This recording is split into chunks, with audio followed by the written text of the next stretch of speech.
Hi friends, welcome to our channel. Hello friends, ఈ వీడియోలో మనం రోజువారీ జీవితంలో ఎక్కువగా ఉపయోగించే వాక్యాలు నేర్చుకుందాం. ప్రతి వాక్యం English to Telugu, Telugu to Hindi and Hindi to Hindi in Telugu script రూపంలో ఉంటుంది. ఈ వాక్యాలు మీ సంభాషణ నైపుణ్యాన్ని మెరుగుపరచడానికి చాలా ఉపయోగపడతాయి. మరి మొదలుపెట్టేద్దాం. Number 1, I'm feeling great today. I'm feeling great టుడేని తెలుగులో ఎలా చెప్పొచ్చంటే, నేను ఈరోజు గొప్పగా భావిస్తున్నాను. నేను ఈరోజు గొప్పగా భావిస్తున్నాను. ఫీలింగ్ అంటే భావిస్తున్నాను. గ్రేట్ అంటే గొప్పగా. టుడే అంటే ఈరోజు. హిందీలో ఎలా చెప్పొచ్చంటే, आज मैं बहुत अच्छा महसूस कर रहा हूँ. आज मैं बहुत अच्छा महसूस कर रहा हूँ. आज అంటే ఈరోజు, మే అంటే నేను, బహుత్ అచ్చా అంటే గొప్పగా, మెహసూస్ కర్ రహా హూ, మెహసూస్ కర్ రహా హూ అంటే భావిస్తున్నాను. అమ్మాయి అయితే కర్ రహా హూ అనేది అబ్బాయి చెప్పొచ్చు. కర్ రహీ హూ అంటే అమ్మాయి చెప్తే కర్ రహీ హూ అని చెప్తాదన్నమాట. Number 2, can you please repeat that. Can you please repeat దట్ని తెలుగులో ఎలా చెప్పొచ్చంటే, దయచేసి మీరు అది మళ్ళీ చెప్పగలరా. ఇక్కడ దయచేసి అంటే ప్లీజ్, మీరు అంటే యూ, రిపీట్ దట్ అంటే అది మళ్ళీ చెప్పగలరా. హిందీలో ఎలా చెప్పొచ్చంటే, క్యా ఆప్ కృపయా ఉసే దొహరా సక్తే హే. అంటే ఇక్కడ క్యా ఆప్ కృపయా, కృపయా అంటే ప్లీజ్, ఉసే అంటే దాన్ని, దొహరా సక్తే హే, దొహరా సక్తే హే అంటే మళ్ళీ చెప్పగలరా. క్యా ఆప్ కృపయా ఉసే దొహరా సక్తే హే. Number 3, I dropped my mobile somewhere. I dropped my mobile సమ్వేర్ని తెలుగులో ఎలా చెప్పొచ్చంటే, నేను నా మొబైల్ని ఎక్కడో పారేశాను. నేను నా మొబైల్ని ఎక్కడో పడేశాను. నేను అంటే ఐ, నా మొబైల్ మై మొబైల్, ఎక్కడో అంటే సమ్వేర్, పడేశాను అంటే డ్రాప్డ్. ఇప్పుడు హిందీలో ఎలా చెప్పొచ్చంటే, మేనే అప్నా మొబైల్ కహీ గిరా దియా. మేనే అంటే నేను, అప్నా అంటే నాది, నా మొబైల్, కహీ గిరా దియా, కహీ అంటే ఎక్కడో, గిరా దియా అంటే పడేశాను. మే అప్నా మొబైల్ కహీ గిరా దియా. Number 4, he is very wise and sensible. He is very wise and సెన్సిబుల్ని తెలుగులో ఎలా చెప్పొచ్చంటే, అతను చాలా జ్ఞానవంతుడు మరియు వివేకవంతుడు. అతను అంటే హీ, చాలా అంటే వెరీ, జ్ఞానవంతుడు అంటే వైస్, అండ్ సెన్సిబుల్ మరియు వివేకవంతుడు.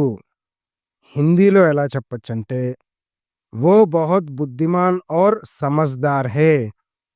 वो అంటే అతడు, బహుత్ అంటే చాలా, బుద్ధిమాన్, బుద్ధిమాన్ అంటే జ్ఞానవంతుడు, और समझदार है జ్ఞానవంతుడు మరియు వివేకవంతుడు, और समझदार है అంటే మరియు వివేకవంతుడు.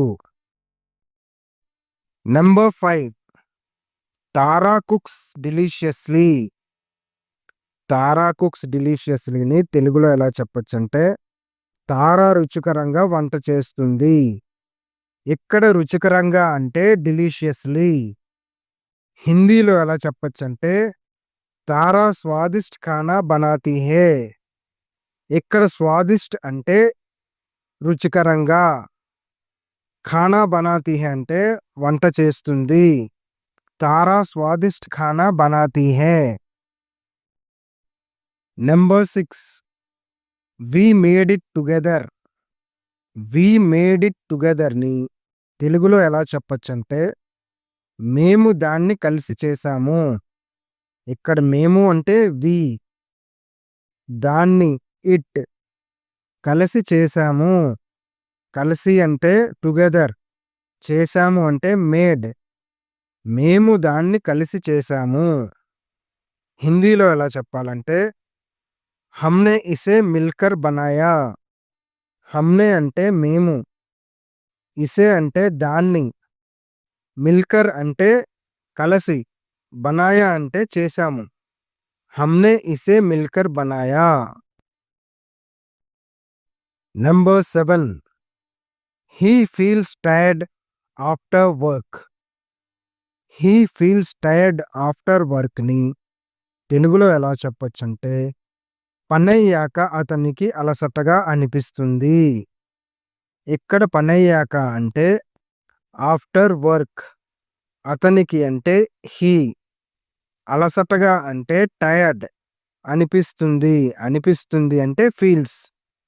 పనయ్యాక అతనికి అలసటగా అనిపిస్తుంది. హిందీలో ఎలా చెప్పొచ్చంటే काम के बाद वो थका हुआ महसूस करता है. काम के बाद वो थका हुआ महसूस कर सकता है. काम के बाद అంటే పనయ్యాక. वो అంటే అతను. థకా హువా. థకా హువా అంటే అలసటగా. మెహసూస్ కర్తా హై. మెహసూస్ కర్తా హై అంటే అనిపిస్తుంది. కామ్ కే బాద్ वो थका हुआ महसूस करता है. ఇక్కడ అతను ఆమెకి అంటే అమ్మాయికి ఎలా చెప్తామంటే काम करने के बाद वो थकी हुई महसूस करती है. అక్కడ అతనికి థకా హువా అని చెప్పాము. ఇక్కడ అమ్మాయికి థకీ హువీ. అక్కడ కర్తా హై అంటే అతనికి కర్తా హై అని చెప్పాము. మెహసూస్ కర్తా హై అని చెప్పాము. ఇక్కడ అమ్మాయికి మెహసూస్ కర్తీ హై. Number 8 I put keys on the table. I put keys on the టేబుల్‌ని తెలుగులో ఎలా చెప్పొచ్చంటే నేను తాళాలు టేబుల్ మీద పెట్టాను. ఇక్కడ నేను అంటే ఐ. తాళాలు అంటే keys. On the table table మీద పెట్టాను. హిందీలో ఎలా చెప్పొచ్చంటే మేనే చాబియా మేజ్ పర్ రఖీ. ఇక్కడ మేనే అంటే నేను. చాబియా అంటే తాళాలు. మేజ్ మేజ్ అంటే టేబుల్. పర్ రఖీ అంటే మీద పెట్టాను. మేనే చాబియా మేజ్ పర్ రఖీ. Number 9 they called him brilliant. They called him బ్రిలియంట్‌ని తెలుగులో ఎలా చెప్పొచ్చంటే వాళ్ళు అతన్ని మేధావి అని పిలుస్తారు. ఇక్కడ వాళ్ళు అంటే దే. అతన్ని అంటే హిమ్. మేధావి అంటే బ్రిలియంట్. అని పిలుస్తారు. అని పిలుస్తారు అంటే కాల్డ్. వాళ్ళు అతన్ని మేధావి అని పిలుస్తారు. హిందీలో ఎలా చెప్పాలంటే ఉనోనే ఉస్కో ప్రతిభాశాలి కహా. ఇక్కడ ఉనోనే అంటే వాళ్ళు. ఉసే అంటే అతన్ని. ప్రతిభాశాలి అంటే బ్రిలియంట్. కహా అంటే పిలిచారు. ఉనోనే ఉసే ప్రతిభాశాలి కహా. Number 10 she painted the wall pink. She painted the wall పింక్‌ని తెలుగులో ఎలా చెప్పొచ్చంటే ఆమె గోడను గులాబీ రంగులో రంగేసింది. ఇక్కడ ఆమె అంటే షీ. గోడను అంటే వాల్. గులాబీ రంగులో అంటే పింక్. రంగేసింది అంటే పెయింటెడ్. ఆమె గోడను గులాబీ రంగులో రంగేసింది. హిందీలో ఎలా చెప్పొచ్చంటే ఉస్నే దీవార్ కో గులాబీ రంగ్ సే రంగా. ఇక్కడ ఉస్నే అంటే ఆమె. దీవాల్ కో అంటే గోడను. గులాబీ రంగ్ సే అంటే గులాబీ రంగు మీకు తెలిసిందే. రంగా అంటే రంగేసింది. రంగా అంటే రంగేసింది. ఉస్నే దీవార్ కో గులాబీ రంగ్ సే రంగా. ఫ్రెండ్స్, ఈ వీడియోలో నేర్చుకున్న వాక్యాలను మీ రోజువారీ జీవితంలో తప్పక ఉపయోగించండి. మరిన్ని ఇలాంటి ఉపయోగకరమైన వీడియోల కోసం మా ఛానల్‌ను లైక్, షేర్, సబ్స్క్రైబ్ చేయడం మర్చిపోవద్దు. తదుపరి వీడియోలో కలుద్దాం. అప్పటి వరకు all the best. Let's meet again in another video. Thank you so much.